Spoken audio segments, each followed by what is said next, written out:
Okay, so ngayon naman, tayo ay mag-solve ng system of linear equations into variables by graphing. So when I say solving, ang hahanapin natin dito ay yung solution ng system. Okay? Kung saan sila mag-meet at kung ano yung mga points na yun, or point. Okay, so you're given here two equations. This is the first equation and this is the second equation. So, there are different ways for you to graph. So, para sa akin, mas madali kung gamitan mo na lang siya ng x and y intercepts. Kasi mas madaling mag-graph kapag yung point nandun mismo sa axis. Okay, so kapag mag-graph tayo, let's say ito muna. Kung i-graph natin siya using x and y intercepts, ganito lang yun. Una, gumawa ka ng table of values. Sa table of values, meron kang x and y values there. Tapos, lalagyan natin ng if your y is 0 and if your x is 0. Kasi ganun po yung ating x and y intercepts.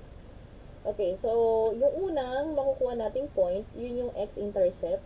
Ito naman para sa y-intercept. Okay, so paano malalaman kung paano malalaman yung value natin for x if your y is 0? So, yung mahiwagang technique lang natin is tatakpan lang natin yung variable na 0. So, dito, ang y natin yung 0. So, ang gagawin mo, takpan mo lang to. Ang makikita mo dyan ay 4x equals negative 4. So, sulat mo yon. 4x is equal to negative 4. So, mo nakuha yon kasi you will identify the value of x and your y is 0. Since your y is 0, takpan mo siya kasi magiging 0 na siya. So, makikita mo 4x equals negative 4. Now, to get the value of x here, you have to divide both sides by the number before x para makancel out po yun. So, makakancel out. Then, your x is, if we divide this, negative 1. So, yung negative 1, yun yung ilalagay mo doon. Meron na tayong isang point. Ang point na natin dyan ay si negative 1, 0. Kasi you just combine negative 1, then 0. Now, yun yung technique natin para mabilis tayo makagawa ng table of values. Now, here, your x is 0 and you have to identify the value of y. So, again, on this part, si x naman yung 0. So, ang gagawin mo, takpan mo yung may x. So, ang nakita mo na lang dyan ay y equals negative 4. So, yun na. Wala ka na kailangang isolve. Susulat mo na lang yung value na negative 4 dito. Kasi yun na yung value ng y. Your y is equal to negative 4. So, here, your point is 0, negative 4. So, meron ka ng 2 points. For this equation, gagawa ka rin ng ganon. Kasi, kapag magsasolve ka ng system of linear equations into variables, kailangan, igagraph mo sila pareho sa iisang Cartesian plane.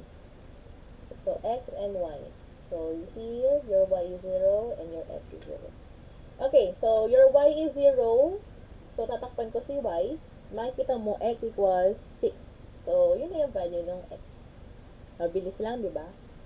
So, ito, magiging 6, 0. Kasi just combine. Now, on this part, your x is 0. So, makikita mo dyan, 2y equals 6. Pag ganyan, kailangan mo pang isolve yan. Kasi may number pa before y. So, just divide both sides by 2. So, makakancel. So, your y is 6 divided by 2. That's 3. So, nalagay mo lang yung 3 doon. So, your point here is 0, 3. So, how many points do we have now? We have 4 points already. So, a pair of points para sa bawat linear equation. Okay, so, ang gagawin na natin ay i-graph na natin sila. Okay, so, here, okay. So, ito yung ating x-axis, ito naman yung ating y-axis. So, the first point is negative 1, 0. Negative 1 kay x. So, gawa natin na negative 1. Tapos, 0 kay y. So, ibig sabihin, nandun siya sa axis na yon, sa x-axis. Nandito siya. Kasi siya si negative 1. Your second point is 0, negative 4. So, ito yung x, ito yung y. So, si y yung may value. So, nandun siya sa y-axis, which is negative 4. Ang negative 4 sa y ay nasa baba. So, let's say this is 1, negative 1, negative 2, negative 3, negative 4. So, let's say yan si negative 4. Then, pagkalagay natin ng points, tayo ay mag-draw ng line. Connecting those points. So, meaning to say, itong line na to ay si 4x plus y equals negative 4. So, ito yung ibig sabihin ng line na yun. Lagay mo rin yung pangalan niya. Okay, now, dito naman, our x is 6, positive 6. So, kung ito yung x-axis mo, lagay ka lang ng 6 units. 1, 2, 3, 4, 5, 6. So, ito si 6, 0. Okay? For your next point, we have 0, 3. So, si y yung may value. So, nasa positive 3 ka. So, nasa taas siya. Let's say 1, 2, 3. Let's say yan si 3, itong part na to. So, nandun siya. Tapos, connect mo lang yung dalawa na yun. So, hindi masyadong accurate yung graph natin kasi tayo ay hindi gumamit ng yung may grid. So, kung mapapansin ninyo, nag-intersect yung lines natin. And that point of intersection is the solution.